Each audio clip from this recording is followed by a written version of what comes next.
Hello, people. All right, this is your guy Carlos back again for another video. Um, us IT people that do things like wiring and cabling, often we have to kind of make holes in walls and uh, to kind of fish our wire behind the wall. And often, what I used to do was I would, make the hole, run my wire, and then tell the person, the customer, hey, okay, you're going to need somebody to kind of patch these holes up. Well, we can't do that anymore. So we kind of expanded our skills to do some quick patching of work. And I learned some tips along the way to kind of make the patching process a little easier. So I wanted to kind of share that process with you guys a little bit here and kind of talk through it as well, so you guys can kind of maybe benefit from this video. So obviously, what we want to start off with is kind of mark your area that you're going to make your cut, right?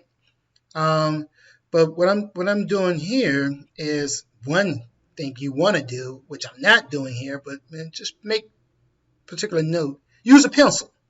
All right, guys, use a pencil when you're marking up customer walls, your walls, any wall, just for obvious reasons. That ink, can leave a mark on them.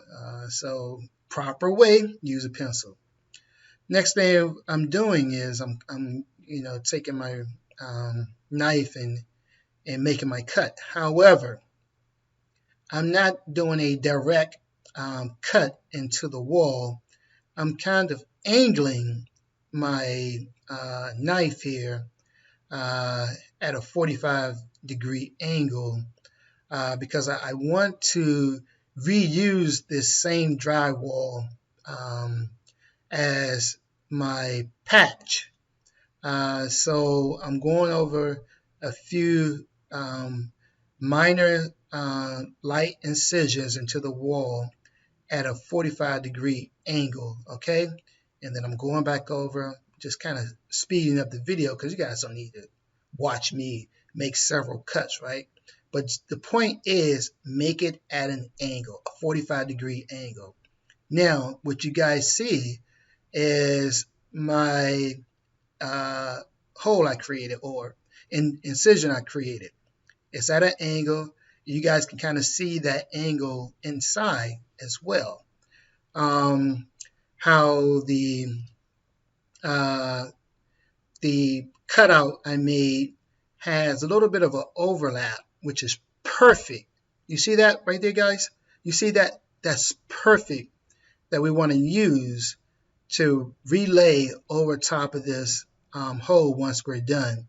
So I'm just kind of showing you that incision I made. It has an outer layer, which is going to lay over top nicely and fill that hole. It has an inner layer, which is going to sit right inside.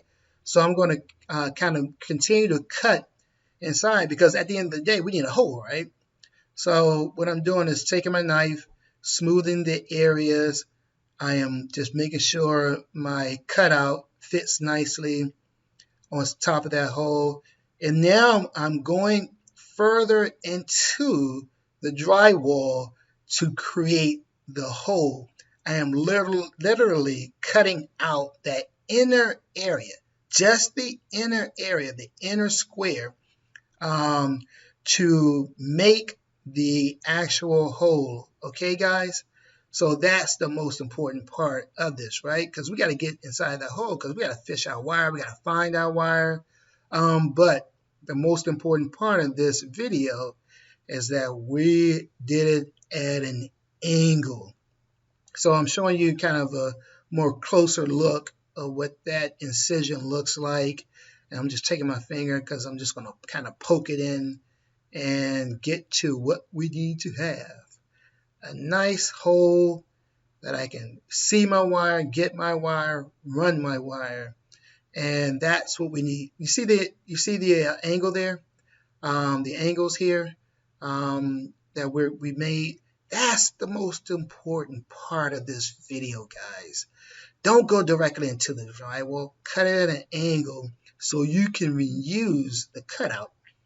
And so I'm just kind of showing you a little bit closer look here. Showing you a closer look at the cutout we made. This is what we're going to reuse. Perfect. We're not looking for perfection on the cutout.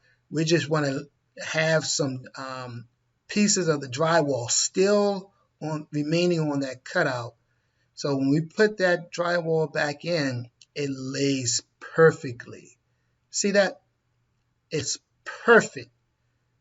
Now I don't have to tell my customers or leave them with exposed holes in their wall and tell them they have to go find a patch guy. So now I am coming back in with the same cutout, and I am going to make my own mud. And if you guys need to see what that process looks like, I'll have a separate video that shows you my mudding process. But I'm just kind of going over mixing my mud. I use a 20 for all you guys who care about that deep level of patching, wall patching. And so this is a kind of an end result here, what you guys see now with my patch mudding. This is kind of a far angle back. And then I'm going to kind of show you guys what the first layer of paint looks like. And then I'll show you guys next slide what the end result looks like. This is how us IT people, cabling people, how we can kind of leave the area, leave our customers' walls like we never touched them. All right, guys, quick video to show you a quick tip on patching, closing your walls after we run our cable. All right, guys.